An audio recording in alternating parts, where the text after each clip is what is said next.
Bismillahirrahmanirrahim. Assalamualaikum warahmatullahi wabarakatuh. Alhamdulillahi hamdan katsiran tayyiban mubarakan fihi kama yuhibbu rabbuna wa yardah. Asyhadu an la ilaha illallah wahdahu la syarika lah.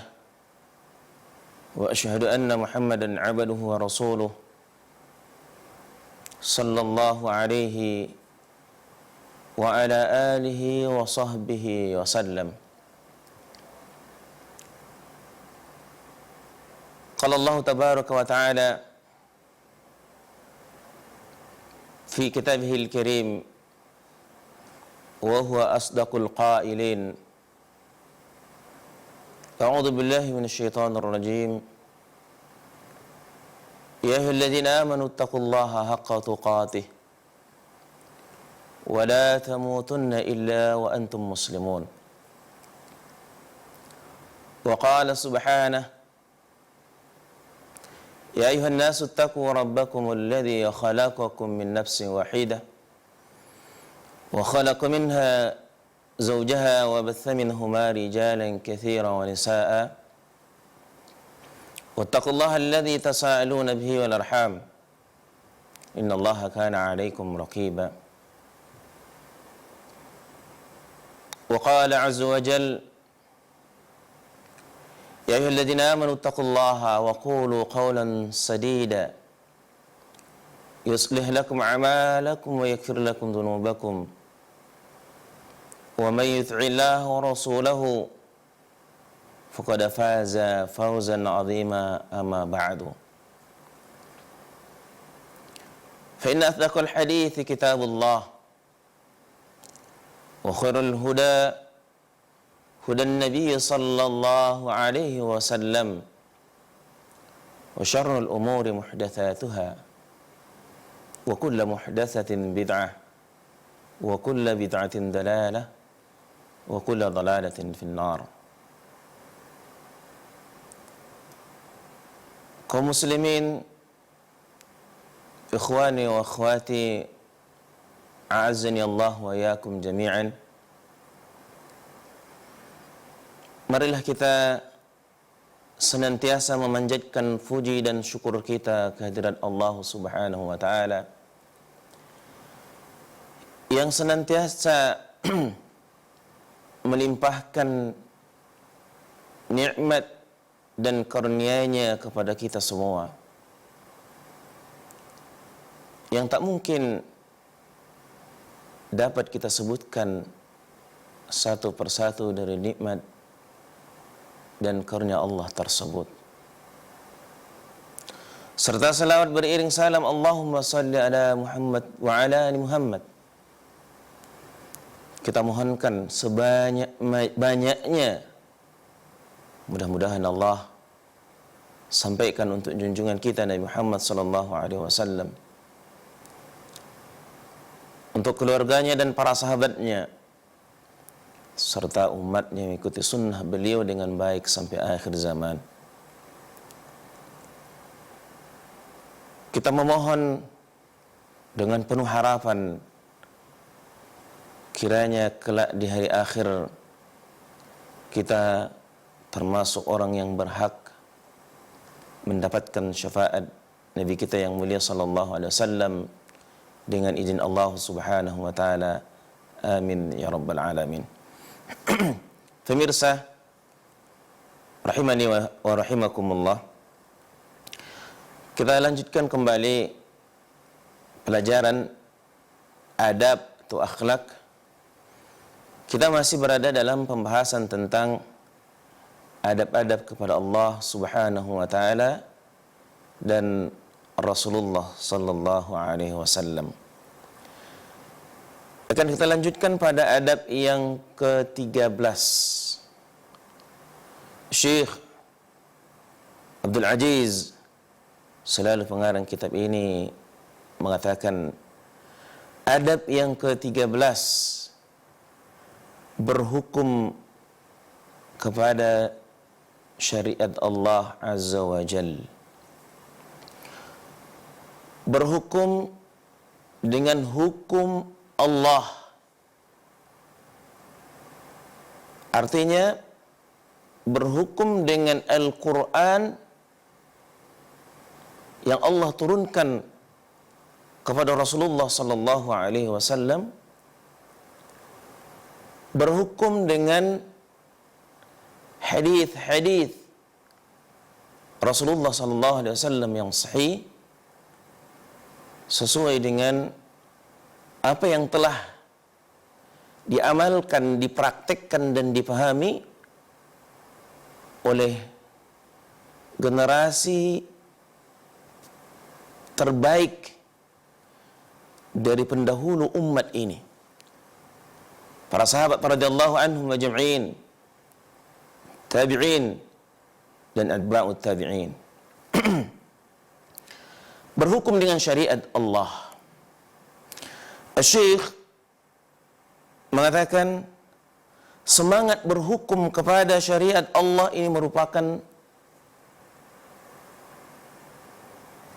bersumber dari keimanan kita kepada Allah, keimanan seorang hamba kepada Rabbnya, kepada Tuhannya Allah Subhanahu wa Ta'ala, keimanan kita kepada rububiyah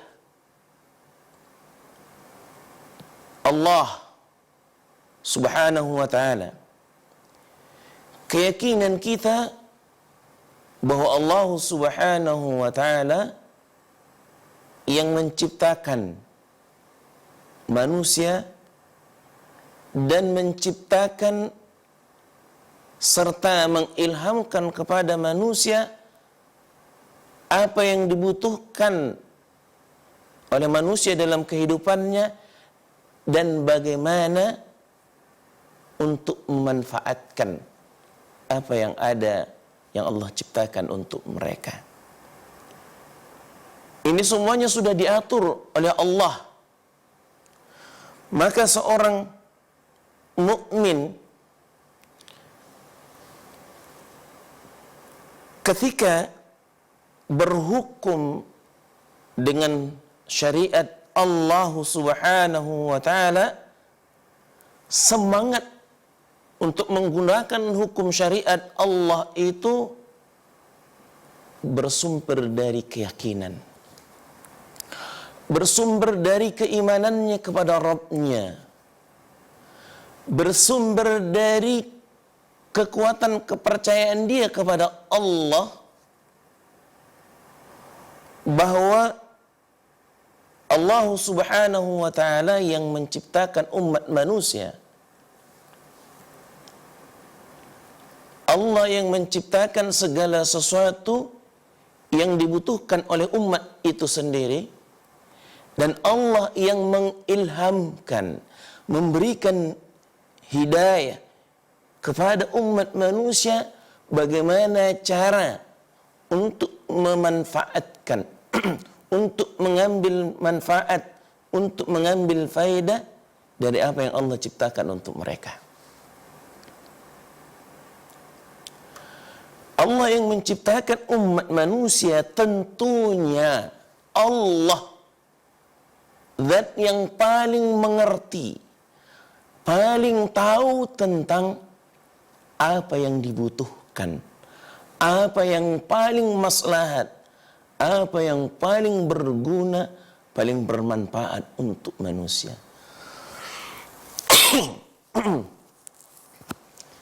Sering kita sampaikan logikanya seperti ini. Kaum muslimin tentunya di rumah masing-masing memiliki suatu produk elektronik misal, atau produk apapun itu. Setiap kita membeli produk baru, tentunya akan kita dapati disertai dengan adanya buku panduan.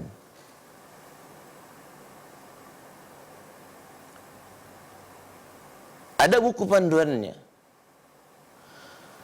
di mana di buku panduan oleh produser suatu produk yang membuat produk itu, tentunya mereka yang lebih mengerti, yang lebih tahu memfungsikan bagaimana cara untuk memanfaatkan, menggunakan, dan bagaimana aturan yang lebih baik, yang lebih maslahat untuk produk itu.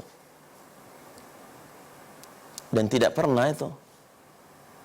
Dan tidak pernah kita lihat, dan tidak pernah kita dapati ada orang yang mengkritisi, menolak, tidak mau menerima apa yang disebutkan di dalam buku panduan produk tersebut. Sebab kenapa? Orang yang menggunakan suatu produk tahu betul, yakin betul bahwa yang memproduksi, yang membuat produk tersebut, misalkan alat elektronik, mereka lah yang lebih tahu bagaimana tentang produk yang mereka buat. Maka Allah Azza wa Jal, Rabb, pencipta seluruh alam ini, pencipta seluruh makhluk, Allah menciptakan makhluk ini,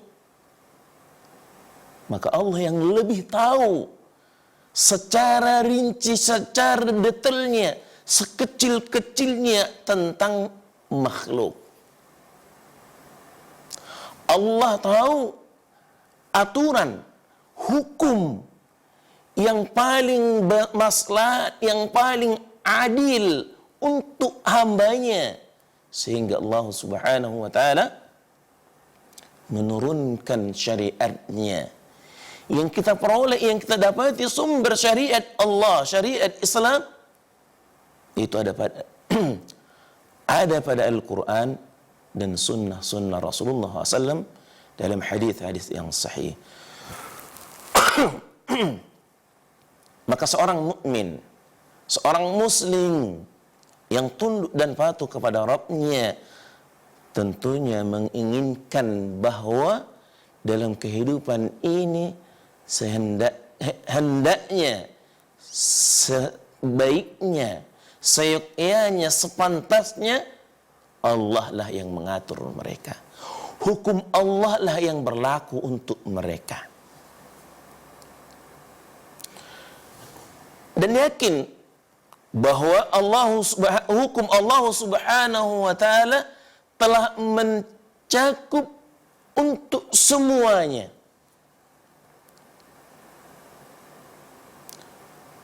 Di dalam syariat Islam, Allah sudah mengatur apa yang maslahat untuk umat manusia. Kecuali itu perkara-perkara yang semata-mata perkara duniawiyah, yang tidak terikat, terkait dengan ad-din, dengan urusan agama. Maka Islam, syariat agama kita yang mulia ini, memberikan kebebasan untuk mengatur perkara dunia yang tidak ada kaitannya, yang tidak bersentuhan dengan hukum-hukum syariat. Seperti tadi, kalau ada produk elektronik, maka jangan kita cari tentang aturannya di dalam Al-Quran dan Sunnah, karena nggak akan pernah kita peroleh bahwa ada aturan bagaimana cara mengaktifkan, memanfaatkan, menggunakan misalkan handphone. Nggak ada. Bagaimana menggunakan televisi yang baik, nggak ada diatur di dalam Islam. Sehingga Islam yang apabila itu berkaitan dengan perkara-perkara duniawiyah, Islam memberikan kebebasan. Maka Nabi SAW dalam hadis yang sahih telah menyampaikan kepada kita umat Islam, kepada kita umat manusia, kata beliau SAW, wa antum a'lamu bi syu'unid dunyakum. Dalam riwayat lain Nabi SAW mengatakan wa antum a'lamu bi umurid dunyakum. Kalian lebih tahu, kalian lebih paham bagaimana perkembangan urusan perkara dunia kalian. Apa yang sedang kita gunakan hari ini? Fasilitas yang kita manfaatkan, misalkan teknologi canggih dengan jarak jauh seperti ini, bisa dimanapun orang mendengarkan kita. Ini tidak pernah ada di zaman Rasulullah SAW dan tidak akan pernah ada aturannya dalam Al-Quran dan Sunnah. Maka jangan cari dalam Al-Quran dan Sunnah tentang televisi, bagaimana penggunaan yang baik, perawatan yang baik, tidak akan pernah kita temukan. Islam, syariat Allah, bila itu perkara dengan dunia, memberikan kebebasan sesuai dengan kemaslahatan dan sesuai perkembangan zaman. Umat Islam, orang-orang yang beriman, sangat mengidam-idamkan, sangat menginginkan berhukum dengan hukum Allah, sehingga semangat mereka besar dan semangat berhukum dengan hukum Allah, berhukum dengan syariat Allah, berhukum dengan kitabullah dan sunnah Rasulullah sallallahu alaihi wasallam.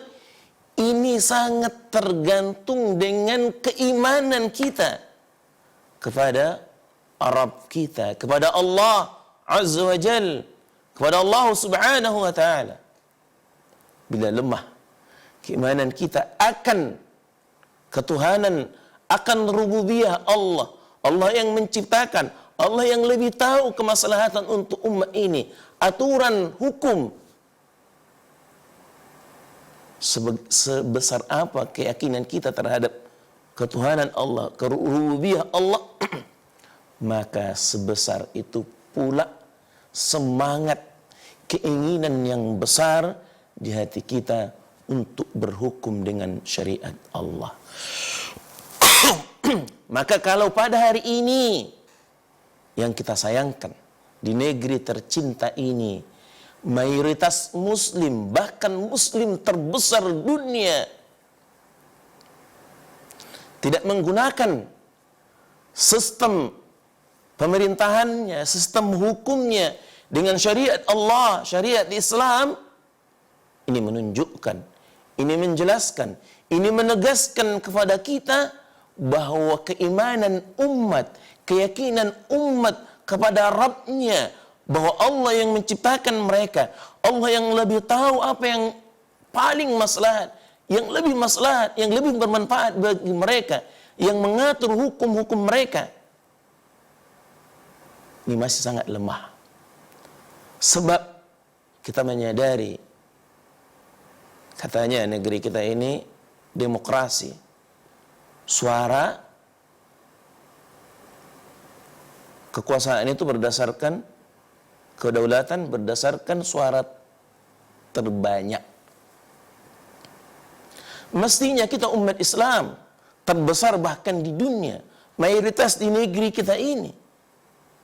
Tentunya kalau keimanan seluruh umat Islam, orang-orang muslim, orang-orang mukmin kepada rububiyah, kepada ketuhanan Allah, bahwa Allah yang menciptakan mereka, Allah yang paling tahu tentang kemaslahatan mereka, tentunya sudah kita rasakan hari ini bagaimana negeri kita ini menerapkan pemerintahannya dengan hukum syariat Islam, dengan sistem syariat Islam, bukan dengan demokrasi.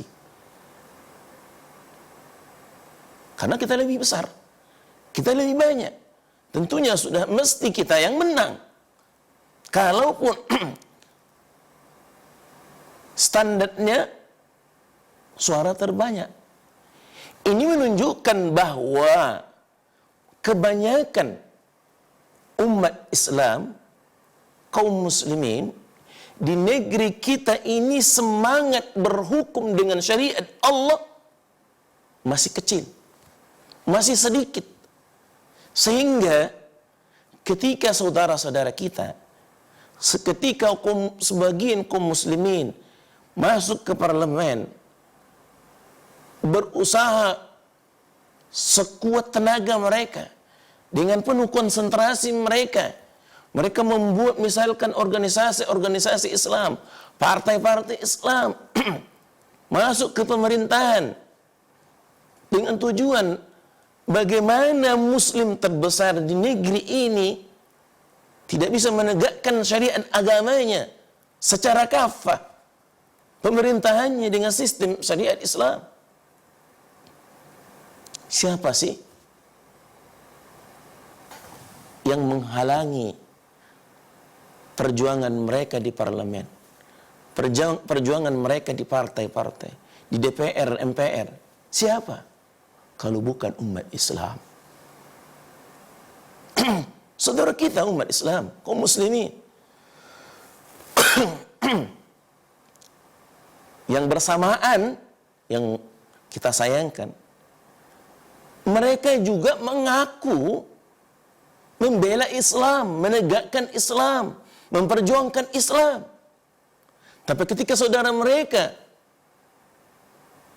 berjuang bagaimana puluhan tahun, sejak dulu sampai saat ini,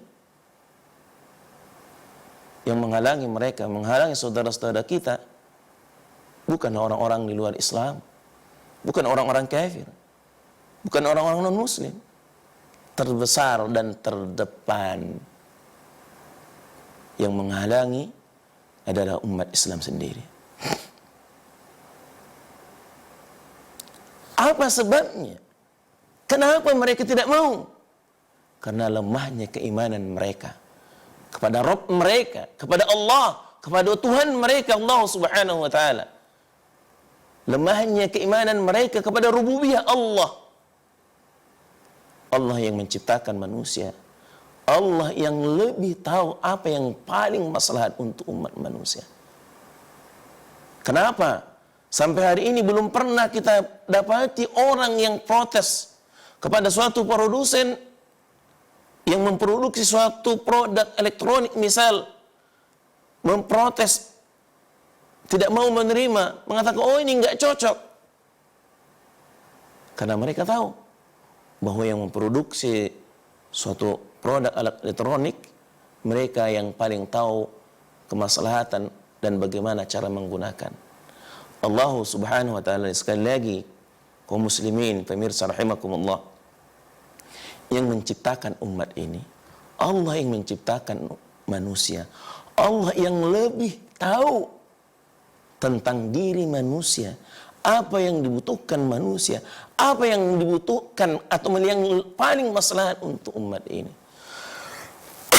Sehingga Allah Subhanahu wa taala menciptakan kita tidak membiarkan begitu saja, tapi Allah menurunkan syariat untuk mengatur, memberikan kemaslahatan kepada umat ini. Maka sekali lagi, keimanan, keyakinan umat ini yang lemah, kepercayaan mereka kepada Rabbnya, kepada Allah Subhanahu wa taala, sehingga membuat mereka tidak mencintai, tidak berharap, tidak menginginkan tegaknya sistem syariat Islam di negeri ini. Tidak ada yang paling pondasi, yang paling dasar yang mengakibatkan sebagian atau bahkan kebanyakan umat Islam di negeri kita ini menolak syariat Islam, karena lemahnya mereka dengan rububiyah ketuhanan Allah Subhanahu wa taala.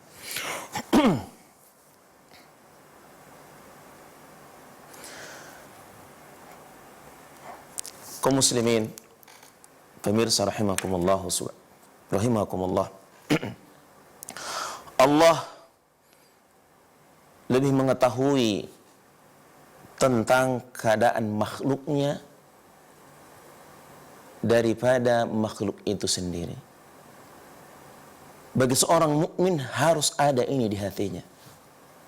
Bagi seorang yang beriman, berikrar amantu billah, raditu billah, aku beriman kepada Allah, aku ridha Allah sebagai Tuhanku. Harus ada keyakinan di hatinya bahwasanya Allah lebih tahu tentang keadaan makhluk daripada mereka sendiri.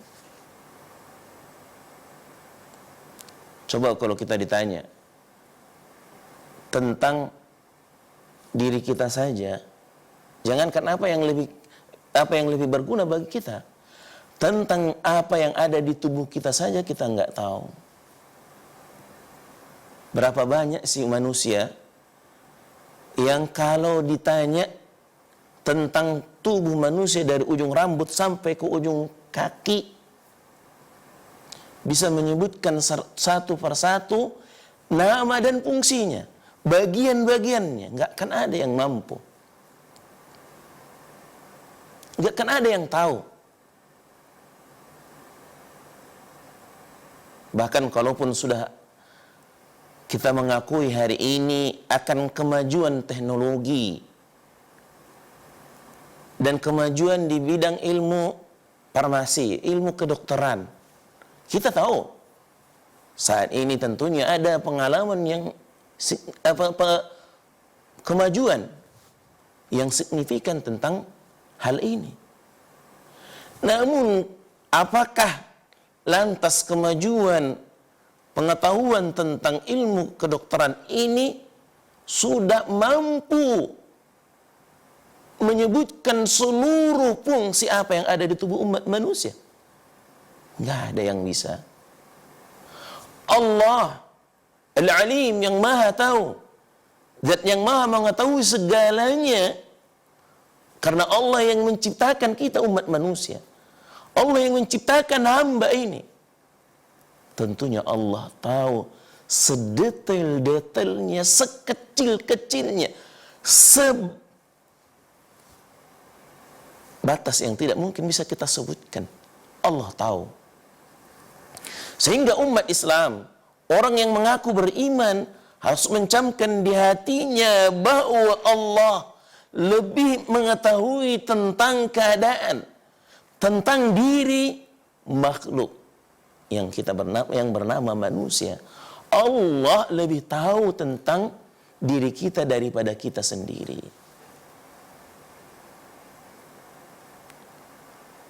Kan nggak pernah kita dapati kalau dia dokter yang ahli spesialis lantas tahu kapan dia sakit dan kapan dia sembuh. Nggak tahu. Nggak ada yang bisa mengetahui hal itu. Allah Azza wa Jalla yang maha mengetahui seluruhnya tahu. Ini yang harus dicamkan. Ini yang harus ditanamkan di hati, di jiwa setiap mukmin yang mengaku berikrar raditu billahi rabba wa bil islami dina wa bi Muhammadin rasula. Yang mengaku beriman, berikrar beriman kepada Allah, ridha Allah sebagai Rabbnya, ridha Islam sebagai aturan bagi dirinya, ridha sebagai Muhammad SAW sebagai contoh teladan baginya. Ini harus dicamkan kaum muslimin pemirsa rahimakumullah di hati setiap kita umat yang mengaku beriman kepada Allah. Ini Allah tegaskan dalam Al-Quran akan pengetahuan Allah sekecil-kecilnya terhadap apa yang ada ini. Allah katakan dalam surah Al-Mulk ayat yang ke-14, Allah berfirman, "Ala ya'lamu man khalaqa wa huwal latiful khabir." Apakah pantas Allah yang menciptakan itu tidak mengetahui? Lantas kita mengaku bahwa kita yang lebih tahu. Allah yang menciptakan kita, lantas enggak tahu apa aturan, hukum yang lebih pantas untuk umat manusia. Apakah kita katakan, oh di negeri ini enggak cocok, nggak relevan lagi, nggak sesuai lagi dengan zamannya, nggak sesuai dengan kultur. Apakah ini yang kita ucapkan seorang mukmin, seorang muslim? Ala ya'lamu man khalaqa. Pantaskah Allah yang menciptakan? Lantas Allah tidak tahu apa yang Allah ciptakan? Allah yang menciptakan, lantas Allah tidak tahu apa yang lebih maslahat, apa yang dibutuhkan oleh ciptaannya? Pantaskah itu? Mungkinkah itu? Kalla thumma kalla. Kaum muslimin, pemirsa rahimakumullah, tidak akan mungkin, tidak akan pantas. Dan tidak ada yang lebih tahu apa yang lebih maslahat untuk umat ini, untuk hamba-hamba ini, kecuali Rabb, kecuali Allah yang telah menciptakan kita semua. Ala ya'lamu man khalaqa wa huwal latiful khabir, kata Allah, dan Allah maha halus, maha mengetahui. Allah tahu segala-galanya. Kemudian harus dicamkan dalam keyakinan kita, keyakinan seorang mukmin bahwa Allah Subhanahu wa taala sangat sayang kepada seluruh makhluknya. Sangat sayang kepada kita. Allah lebih sayang kepada kita daripada diri kita kepada kita sendiri. Allah lebih sayang. Allah lebih cinta kepada hambanya daripada hambanya kepada dirinya. Allah Subhanahu wa taala tegaskan ini dalam Al-Quran, dalam surah Al-Ahzab ayat yang ke-43. Allah katakan, wa kana bil mu'minina rahima.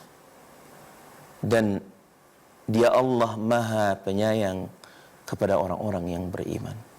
Maha penyayang, sehingga kasih sayang Allah kepada orang-orang yang beriman, kepada orang hamba-hambanya yang mukmin tidak terbatas. Kita bisa lihat bagaimana sayangnya, atau bahkan kita bisa merasakan bagaimana sayangnya orang tua kita kepada kita. Bagaimana sayangnya kita kepada anak kita, kepada anak-anak kita. Kita rasakan. Namun Allah Subhanahu wa ta'ala, Allah Azza wa Jal, lebih sayang kepada kita daripada seorang ayah kepada orang tuanya, anak kepada ayah kepada anaknya, orang tua kepada anak-anaknya, dan sayangnya anak kepada kedua orang tuanya. Allah lebih sayang. Allah katakan, wa kana bil mu'minina rahima. Dan dia Allah maha penyayang, maha penyayang bil mu'minin, dengan atau kepada orang-orang yang beriman. Juga seorang mukmin harus memiliki keyakinan bahwa Allah Subhanahu wa taala adalah raja yang maha adil, yang tidak pernah berbuat zalim sekecil apapun kepada seluruh makhluknya, walau itu sebesar biji jarrah, biji sawi, sulit mata kita melihatnya. Namun Allah tidak pernah melakukan kezaliman terhadap hamba-hambanya, terhadap makhluk sekecil apapun. Allah itu maha adil, sehingga keadilan hukum Allah itu tidak ada batas. Artinya hakim yang paling adil adalah Allah Subhanahu wa taala. Ini yang mesti dicamkan, ditanamkan pada diri setiap mukmin. Kemudian kata Syekh, demikian juga ketika seorang mukmin menyaksikan sifat-sifat Allah Subhanahu wa taala yang penuh kesempurnaan dan keindahan, sedangkan sifat makhluk sebaliknya, ya, bahwa makhluk ini selalu diliputi, diiringi dengan kekurangan dan kelemahan. Satu contoh saja. Kalau hukum manusia, hukum yang dibuat, undang-undang yang dibuat manusia, jangankan kepada seluruh manusia, nggak ada satu undang-undang di suatu negeri berlaku kepada seluruh dunia, nggak ada. Begitu juga masanya. Bahkan mereka sendiri, kumpulan-kumpulan yang membuat undang-undang itu belum, atau mungkin hampir kita katakan tidak pernah mengatakan, mendapati semua sama, semua sepaham. Sehingga yang kita lihat, kalau ada sidang paripurna yang menyusun suatu undang-undang, kan selalu kita dapati adanya interupsi, adanya kritikan, adanya masukan, adanya yang tidak setuju, sehingga sering, dan itu yang dimana-mana kita dapati, bila itu hukum-hukum yang dibuat, undang-undang yang dibuat, aturan-aturan yang dibuat manusia, selalu manusia saling berbeda pendapat. Beda halnya dengan hukum Allah. Kalau itu didasari dengan keimanan, didasari dengan keyakinan bahwa Allah Subhanahu wa Ta'ala Maha Adil dan tidak pernah menzalimi makhluknya, hambanya, tidak pernah zalim, maka lihat, kapan dan dimanapun, bila hukum Allah kita terapkan, didasari dengan keimanan, keyakinan kepada Rabb, keyakinan kepada Allah Jalla Jalaluh, kepada Allah Subhanahu wa Ta'ala, maka kemaslahatan, ketentraman, keadilan akan ditegakkan.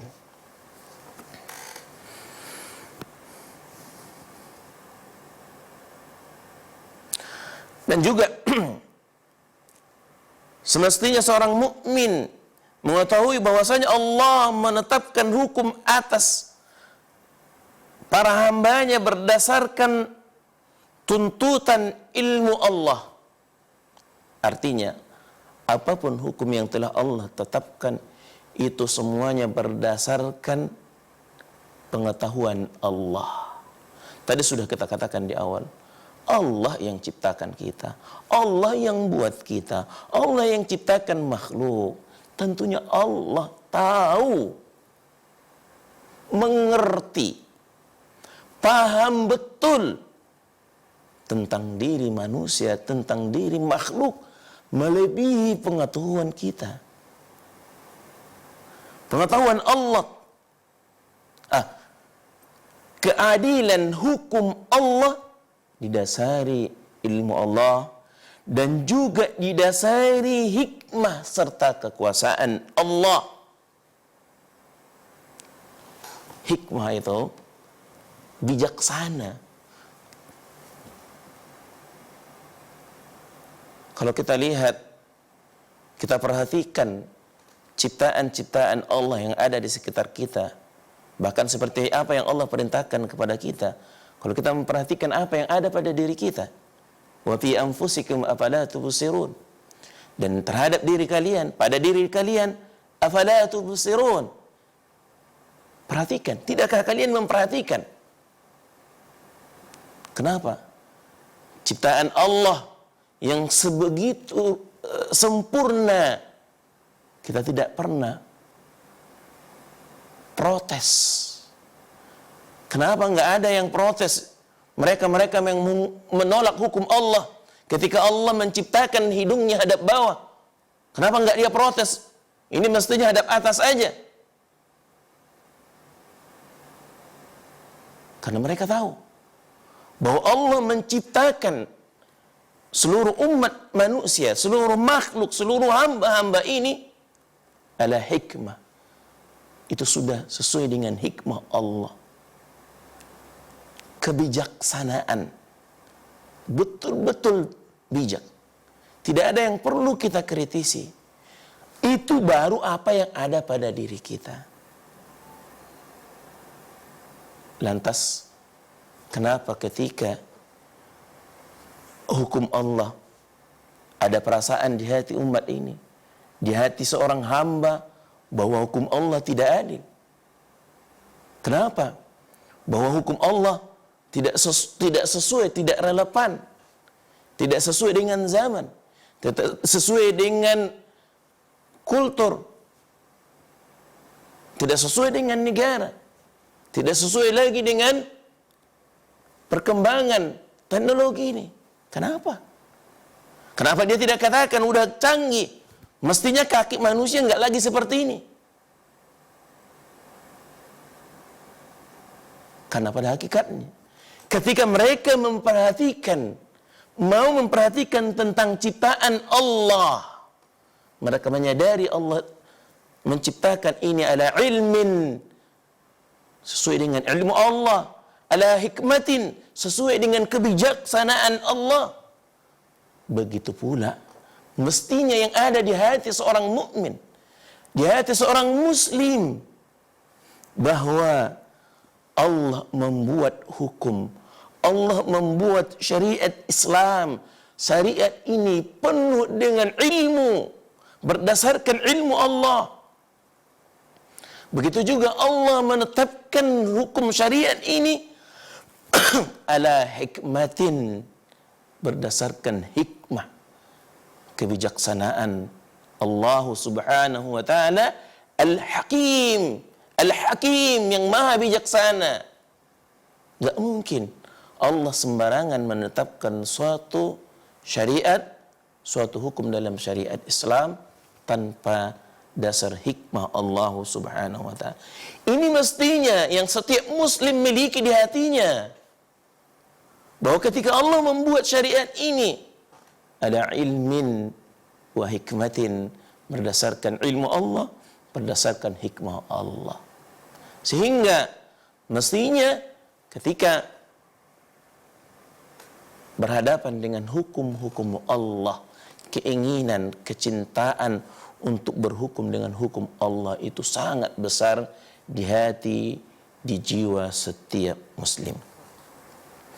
Kemudian kata Syekh, di samping itu seorang muslim juga meyakini bahwa Nabi tidaklah menetapkan hukum berdasarkan hawa nafsu. Nabi kita yang mulia sallallahu alaihi wasallam tidak pernah berhukum, menetapkan suatu hukum, menetapkan suatu ketentuan dalam syariat ini berdasarkan keinginan Nabi sallallahu alaihi wasallam. Ini harus kita yakini, sehingga syariat Islam ini yang berdasarkan Al-Quran, berdasarkan sunnah Nabi SAW, benar-benar tertanam di jiwa kita, tertanam di hati kita. Akan tetapi Nabi SAW menetapkan hukum berdasarkan apa yang telah Allah turunkan kepada beliau. Allah subhanahu wa ta'ala tegaskan dalam surah An-Nisa ayat yang ke-105, Inna anzalna ilaikal kitaba bil haqqi litahkuma bainan nasi bima araka Allah. Allah katakan, sesungguhnya kami telah menurunkan Al-Quran kepadamu, hai Muhammad, membawa kebenaran bil haqq, membawa kebenaran, mengandung kebenaran, agar engkau mengadili, artinya menetapkan suatu hukum yang adil di antara manusia, apa yang telah Allah turunkan, apa yang telah Allah wahyukan, apa yang telah ajarkan kepadamu, wahai Muhammad.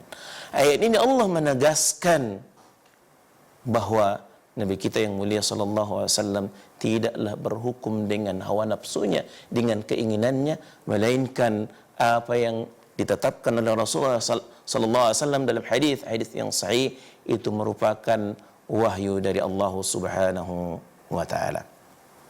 Kaum muslimin pemirsa rahimakumullah, Kiranya penyampaian kita tentunya bermanfaat bagi kita, bagi seorang mukmin. Dan ini insyaallah pembahasan ini akan berlanjut pada pertemuan berikutnya, masih berkaitan dengan al-ahkam bi syariatillah.